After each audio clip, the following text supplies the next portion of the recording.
할렐루야. 2023년 9월 13일 수요일 말씀을 함께 나누려고 합니다. 먼저 기도하겠습니다. 주님, 이 시간 주님의 말씀을 듣고자 모였습니다. 이 시간 성령님 임재하여 주시고 우리의 마음을 주장하여 주옵소서. 온전히 마음과 뜻과 정성 모두어 예배드리기를 원하오며 예수님의 이름으로 기도드립니다. 아멘. 오늘의 말씀은 사도행전 24장입니다. 닷새 후에 대제사장 아나니아가 어떤 장로들과 한 변호사 더둘로와 함께 내려와서 총독 앞에서 바울을 고발하니라. 바울을 부르매 더둘로가 고발하여 이르되 벨릭스 각하여 우리가 당신을 힘입어 태평을 누리고 또 이 민족이 당신의 선견으로 말미암아 여러 가지로 개선된 것을 우리가 어느 모양으로나 어느 곳에서나 크게 감사하나이다. 당신을 더 괴롭게 아니하려 하여 우리가 대강 여짜옵나니 관용하여 들으시기를 원하나이다. 우리가 보니 이 사람은 전염병 같은 자라. 천하에 흩어진 유대인을 다 소요하게 하는 자요 나사렛 이단의 우두머리라. 그가 또 성전을 더럽게 하려 함으로 우리가 잡았사오니 당신이 친히 그를 신문하시면 우리가 고발하는 이 모든 일을 아실 수 있나이다 하니 유대인들도 이에 참가하여 이 말이 옳다 주장하니라. 총독이 바울에게 머리로 표시하여 말하라 하니 그가 대답하되 당신이 여러 해 전부터 이 민족의 재판장 된 것을 내가 알고 내 사건에 대하여 기꺼이 변명하나이다. 당신이 아실 수 있는 바와 같이 내가 예루살렘에 예배하러 올라간 지 12일밖에 안 되었고 그들은 내가 성전에서 누구와 변론하는 것이나 회당 또는 시중에서 무리를 소동하게 하는 것을 보지 못하였으니 이제 나를 고발하는 모든 일에 대하여 그들이 능히 당신 앞에 내세울 것이 없나이다. 그러나 이것을 당신께 고백하리이다.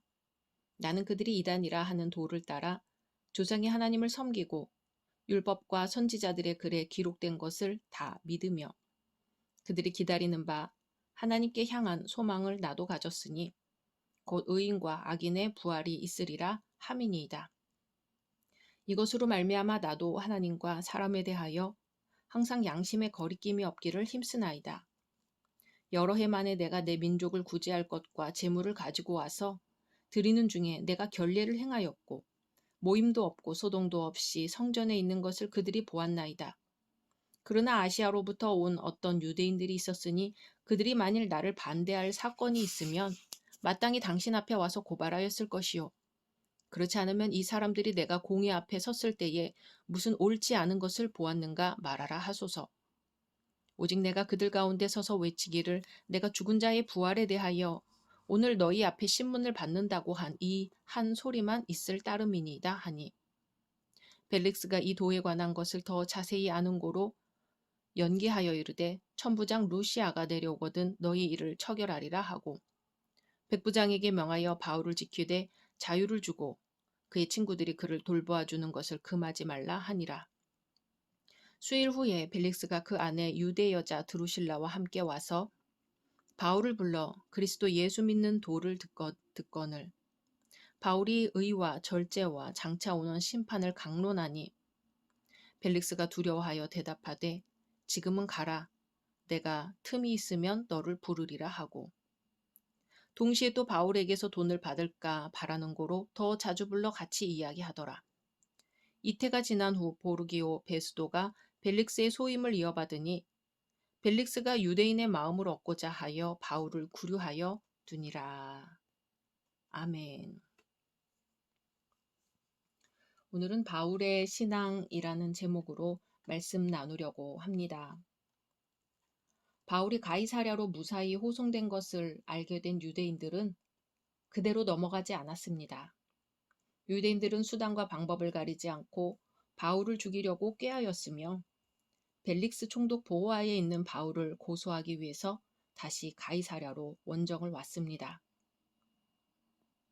총독은 유대인들의 고소 내용을 듣고 바울에게도 변론할 수 있는 기회를 제공하였습니다. 그래서 바울은 총독과 살기 등등한 유대인들 앞에서 자신의 신앙을 고백하였습니다. 이 고백은 모두 세 가지입니다. 첫째, 하나님을 섬기고 성경을 믿는 신앙입니다. 바울은 변론하면서 유대인들이 자신을 이단으로 여기고 있다는 사실을 시인하였습니다.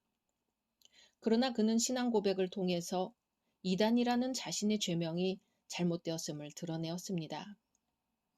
바울이 혐의점을 벗기 위해서 제일 먼저 고백한 신앙은 하나님을 섬기고 성경을 믿는다는 내용이었습니다. 바울이 기소하고 있는 유대인들도 하나님을 섬기고 성경을 믿었으며 피고로 기소당하고 있는 바울도 하나님을 섬기며 성경을 믿고 있었습니다. 그럼에도 유대인과 바울이 원고와 피고라는 입장에 처하게 된 이유는 바울이 이단이라 하는 도를 쫓아 하나님을 섬기고 성경을 믿는다는 사실 때문이었습니다. 이단이라 하는 도는 바로 예수께서 전하신 구원의 도를 뜻합니다. 유대인들은 예수를 메시아로 인정하지 않았기 때문에 예수를 통해서 하나님을 믿고 성경을 믿는 것을 받아들이기 어려웠습니다. 그러나 바울은 예수를 통해서 믿는 신앙이 참된 것이라고 주장하였습니다. 바울의 말이 전적으로 옳지요.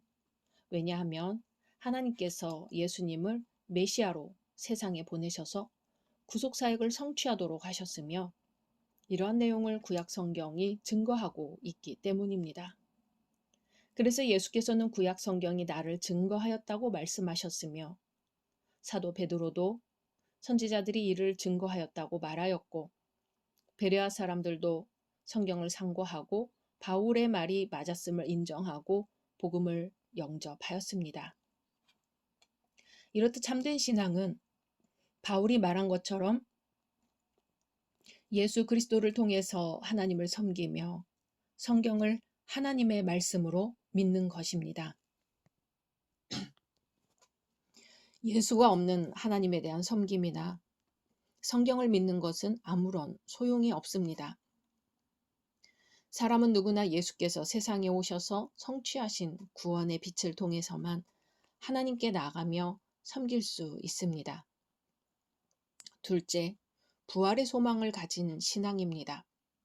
바울이 두 번째로 자신의 신앙을 고백한 사안은 바로 부활 신앙이었습니다. 바울을 벨릭스 총독 앞에서 고소하고 있는 사내들인 공회의원인 바리새인과 사두개인들은 부활을 믿는 신앙에 대해 서로 다른 견해를 갖고 있었습니다. 바리새인들은 부활을 믿었지만 사두개인들은 부활의 신앙을 부정하였습니다. 사두개인은 차치하더라도 바리새인들의 부활 신앙도 바울의 부활 신앙과는 차이가 있습니다. 바리새인들도 부활의 신앙을 갖고 있었으나 구약 성경에 나타난 여러 가지 암시를 통해서 갖게 된 막연한 신앙이었습니다. 반면 바울은 부활하신 예수를 목격하였습니다. 내가 받은 것을 먼저 너희에게 전하였노니 이는 성경대로 그리스도께서 우리 죄를 위하여 죽으시고 장사 지낸 바 되었다가 성경대로 사흘 만에 다시 살아나사 게바에게 보이시고 맨 나중에 만삭되지 못하여 난 자 같은 데게도 보이셨느니라. 아멘. 고린도전서 15장 3절에서 8절의 말씀입니다. 바울이 목격한 부활하신 예수님은 바울의 신앙에 엄청난 영향을 끼쳤습니다. 왜냐하면 그는 예수께서 부활하신 것처럼 자신도 부활할 것을 확신하고 있었던 거죠. 이렇듯 바울에게 부활 신앙은 그의 신앙에서 아주 중요했습니다. 그리스도인의 참된 신앙이란 바울과 같이 예수의 부활을 확신할 뿐만 아니라 자신들도 예수님처럼 마지막 날에 부활할 것을 확신하는 데 있습니다. 만약 그리스도인에게 부활의 소망이 없다면 그것은 참된 그리스도인의 신앙이라 할 수 없습니다. 셋째, 하나님과 사람 앞에 양심상 거리낌이 없는 신앙입니다. 바울이 벨릭스 총독 앞에서 고백한 신앙의 마지막 요소는 하나님과 사람 앞에서 거리낌이 없는 신앙이었습니다. 실제로 바울은 회심한 이후 하나님 앞에서 거리낌이 되거나 부끄러운 일을 한 적이 없으며 하나님께서 그러한 바울이 자고할까봐 몸에 질병까지 주시며 그를 인도하셨습니다. 또한 바울은 하나님뿐만 아니라 자신을 고소하는 유대인들 앞에서도 거리낌이 될 만한 일을 저지르지 않았습니다.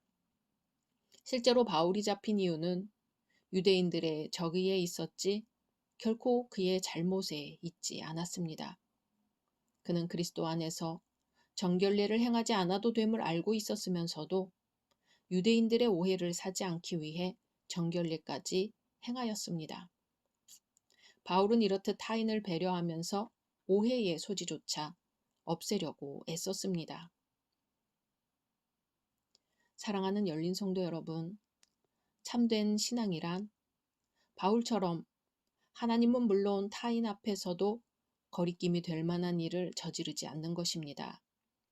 항상 덕을 생각해야 하며 타인을 배려하는 삶의 자세를 가져야 합니다.